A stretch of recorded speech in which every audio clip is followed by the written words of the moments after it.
There was a gingerbread house. It was destroyed. Now, was anyone living in this gingerbread house?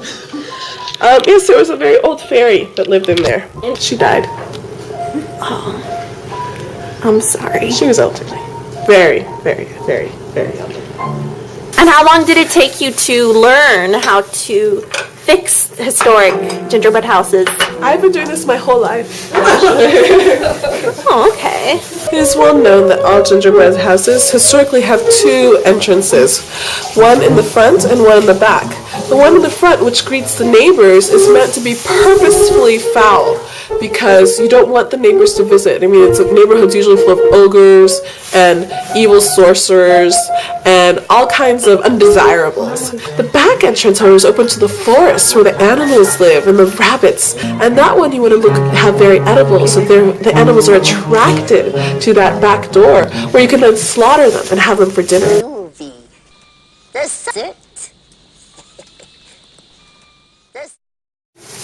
The nice thing about historic gingerbread houses is that you can't restore them to look perfect because it would take away the natural charm of the house.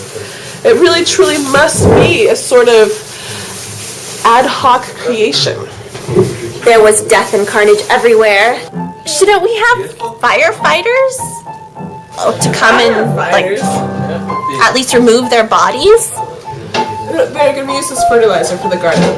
But with our relief efforts, we are helping to rebuild the gingerbread house. This is Rachel Greenberg with Christmas news. Oh, you didn't see my awesome poor man's dolly. Check this out. That's why I don't want. Go check out his poor man's dolly. That's dope.